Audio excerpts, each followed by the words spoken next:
Ok les gars, aujourd'hui j'aimerais vous montrer 2 ou 3 choses qui sont totalement dingues et que je voulais vous partager. La raison pour laquelle le Bitcoin est en baisse et stagne depuis aussi longtemps, finalement, nous a été révélé. Je vais vous expliquer pourquoi ça se passe comme ceci, qui réellement vend du Bitcoin en ce moment et ce qui nous attend prochainement. Si vous essayez de déterminer qui a réellement vendu, en fait freiné la progression du Bitcoin, de l'Ethereum ainsi que des autres actifs dernièrement, eh bien la situation est sur le point de changer. Je vais vous l'expliquer. Donc je vais vous montrer les graphes, les données dans la vidéo d'aujourd'hui pour étayer tout ceci. Je vais vous parler bien sûr de mes stratégies de trading, je vais y apporter d'ailleurs un changement totalement radical, donc restez par ici pour voir comment je m'y prends. On va parler de marché traditionnel ainsi que de tout ce que vous devez savoir si vous détenez la moindre crypto. Alors restez par ici du début jusqu'à la fin pour toutes ces infos. Bienvenue à tous, je m'appelle Maxime et je vous apporte chaque jour des nouvelles vidéos en français sur les cryptos. Si vous êtes nouveau sur cette chaîne, alors soyez sûr de vous abonner et d'activer la cloche dès maintenant. Alors, comme toujours, allons droit au but, mais avant d'aborder les énormes données que j'ai découvertes et qui nous montrent en fait qui a réellement freiné la progression du Bitcoin dernièrement, eh bien on va un petit peu examiner les graphes sur les intervalles plus courts. Vous pouvez voir déjà plusieurs choses intéressantes. Premièrement, on est en train de toucher continuellement ce fameux support, enfin plutôt la résistance ici aux $112 000, de s'y refrotter à chaque fois. En fait, je pense qu'il est vraiment temps qu'on puisse finalement franchir ce point et entamer la prochaine phase ascendante vers les $117 000. Vu comment le graphique se présente, ça doit arriver très prochainement et j'ai vraiment hâte que ça se passe. Je pense que ça risque d'arriver d'ici les quelques prochains jours. Alors, par ailleurs, vous pouvez également observer qu'on a un petit pattern en W potentiellement ici. On a déjà franchi l'encolure pour le coup de ce côté et ça c'est assez typique d'un pattern de retournement. Et ça signale forcément un changement de tendance, un retournement vers une hausse plus importante. Donc voilà, le seul problème c'est qu'on touche une résistance ici, comme je viens de vous le dire. Donc j'aimerais simplement qu'on puisse franchir cette limite et qu'on redescende cette fois jusqu'à la précédente. Eh bien, ce serait un swing high ici aux 115 000. Donc ça, ce serait assez prometteur pour le coup, tout semble aller pour le mieux, je pense, quoi qu'il en soit, pour l'avenir du Bitcoin. Un peu de recul, eh bien, on a juste majoritairement latéralisé, du moins sur les intervalles plus courts, mais j'ai quand même l'impression qu'on est bientôt proche d'une période de pump. Voilà, je reste optimiste, je continue de croire que le marché atteindra son pic quelque part aux alentours du début de 2026, donc je n'ai aucune raison de changer d'avis comparé à ceci. Je soutiens cette théorie depuis, 2 ans, je pense, et c'est toujours la même chose. Alors, comme je vous l'ai dit, déjà pour l'Ethereum pour le coup c'est la même chose, on essaie de franchir la résistance des 4000, Solana on essaie également d'atteindre une fois encore les 196. Pour les marchés traditionnels on a le SCP500 qui a atteint une fois encore à nouveau au time high hier.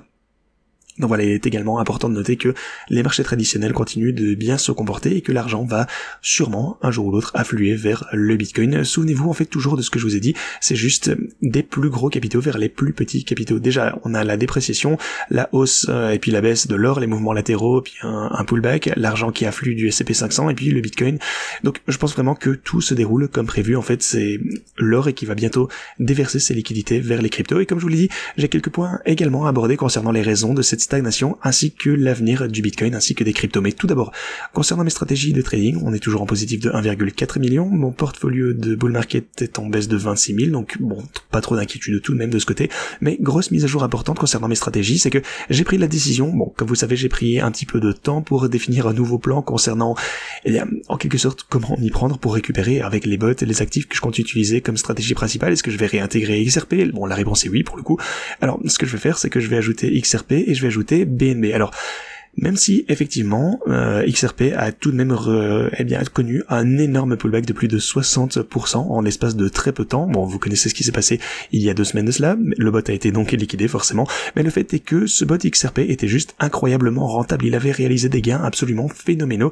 Donc voilà, pour le coup c'est regrettable qu'on ait assisté à un pullback de 60-70% en l'espace d'une nuit où je n'ai pas pu réagir, mais voilà. C'était juste une anomalie, c'est pas quelque chose à quoi on pourrait s'attendre de toute façon. Donc voilà, je pense que le cours se portait extrêmement bien jusqu'au moment où, ce fameux incident est arrivé, donc je vais juste augmenter la marge sur ces actifs et je pense que, ça peut juste, en fait, arriver, malheureusement, il faut partir de ce principe-là maintenant. Donc je vais ajouter XRP, Cardano et BNB, je vais ajouter ces 3 actifs à nouveau, mais je serai beaucoup plus prudent sur la marge, surtout, si des signes avant-coureurs commencent à apparaître, pour le coup, ce dont on parlait également, surtout bon, c'est toujours, bon, forcément, c'est toujours facile de se blâmer lorsqu'on n'a pas au mieux réagi, mais avant de se coucher, eh bien, j'ajouterai toujours une marge conséquente pour éviter de me faire liquider pendant que je dors, mais bref. Alors, sur la Bitcoin Ethereum en particulier, je pense pas que ce soit probable qu'on voit une nouvelle chute de 60% au court terme, donc au minimum, c'est quelque chose sur lequel on peut un petit peu dormir sur nos deux oreilles pour le moment. Donc voilà, je pense que c'est pas trop important de changer drastiquement ses stratégies pour le moment, donc voilà, j'ai pas besoin d'ajouter une marge importante. Bon, j'ai pas envie d'en dire trop, je veux pas être trop rassuré pour le coup, mais voilà, ce qui est arrivé à XRP et Cardano, c'est juste inhabituel, mais malheureusement c'est quelque chose qu'on va devoir garder en tête pour les prochaines expériences. Donc voilà, je vais juste prendre ça en considération. Donc voilà, ils étaient extrêmement rentables, donc s'ils n'avaient pas été liquidés pour le coup, ils seraient probablement les bots qui ont fait le plus de profit de ce côté. Donc voilà, c'est malheureux, mais bref, je vais continuer à les ajouter quoi qu'il en soit, et si vous souhaitez les ajouter vous aussi, bon pour le coup je vais faire probablement ça en live dans la vidéo de demain, mais si vous voulez être prêt, vous avez le lien Pionex pour vous inscrire dès maintenant, vous avez ma fiche de trading également, vous avez tous les liens qui sont déjà prêts de ce côté, si vous souhaitez les ouvrir ici, vous avez BNB de ce côté, ensuite vous avez XRP, vous avez aussi Cardano ici, ainsi que Doge, pour le coup j'ai déjà une stratégie Doge, si je me souviens, oui, attendez, la première s'est fait liquider je crois, donc voilà, la deuxième est ici, j'en ai juste une petite position. Alors, bon, est-ce que je vais la garder ouverte après les mois de, sans performance? J'en sais rien, je vais y réfléchir un petit peu plus tard, peut-être que je vais juste me limiter à Bitcoin, Solana, Ethereum, XRP, BNB, peut-être Cardano, qui sait pour le moment, mais voilà. C'est quelque chose dont on va discuter prochainement et je vous tiendrai au courant. Alors, voilà, comme vous le savez, rien tout ça n'est un conseil financier, comme toujours, vous pouvez vous inscrire sur Pionex, vous avez la feuille de trading de ce côté. Si vous pouvez également, si vous avez l'expérience de faire du trading manuel, la meilleure plateforme d'échange avec les meilleurs bonus de dépôt, à mon avis, c'est Tabit. Ils offrent beaucoup de bonus de dépôt avec des campagnes d'Halloween, etc. Donc, n'hésitez pas à réclamer ceci du côté de Tabit si vous voulez les réclamer. Ils sont également disponibles dans la plupart des pays, même en Europe. Si vous n'êtes généralement pas en mesure de trader sur ces plateformes d'échange, n'hésitez pas à essayer Tabit, c'est fort probable que vous puissiez les utiliser.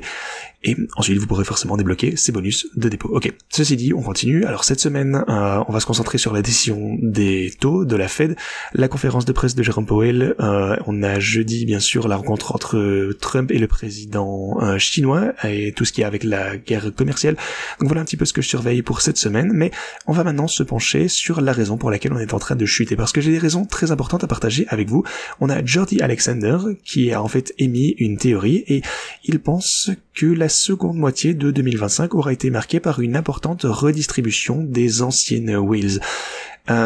Apparemment, elle s'épuiserait cette année et l'air serait plus pur pendant un certain temps. En résumé, en fait, ce qu'il est en train de vous dire ici, c'est que les plus vieux anciens wallets de Bitcoin, de nombreuses anciennes whales, se sont réveillés au second semestre de 2025 et ont commencé à vendre du Bitcoin, ce qui a fait forcément chuter le prix parce que cette offre n'était pas disponible auparavant, et maintenant, ces Bitcoins sont entrés en circulation et donc on fait chuter le cours. Alors, est-ce qu'on a d'autres preuves de ce phénomène? Parce que pour le coup, c'est un petit peu mince pour le moment. Effectivement, si on examine l'offre de Bitcoin illiquide, c'est-à-dire la quantité de Bitcoin présente dans des portefeuilles qui ne transfèrent jamais de Bitcoin en quelque sorte, on constate qu'on a une augmentation qui est totalement constante. Cependant, début octobre, on a constaté que les anciennes whales ont commencé à se réveiller et que l'offre liquide a diminué. Ça signifie donc que une plus grande quantité de Bitcoin provient des whales qui accumulaient du Bitcoin il y a très longtemps, peut-être plus de 10 ans, et ils sont en train actuellement de revenir sur le marché et commencent à transférer ceci sur le marché libre, ce qui signifie forcément une augmentation de l'offre de Bitcoin sur le marché.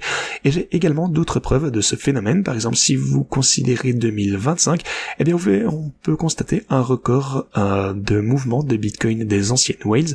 Pour le coup, ça n'a pas été tradé depuis plus de 7 ans sur ce graphe, et c'est un nouveau record pour le volume de mouvement de ce côté. 2024, pour le coup, c'était également une année importante, donc ces 2 dernières années, et en particulier celle-ci, 2025, ont vu de nombreux vieux wallets, en fait des whales qui accumulaient il y a des années, se réveiller et prendre des bénéfices. Alors, ce phénomène forcément a été compensé par le Bitcoin spot, les ETF, etc., avec les sociétés du trésor qui ont accumulé davantage de Bitcoin. Cependant, on peut tout de même indéniablement observer actuellement des sorties de capitaux via les ETF également.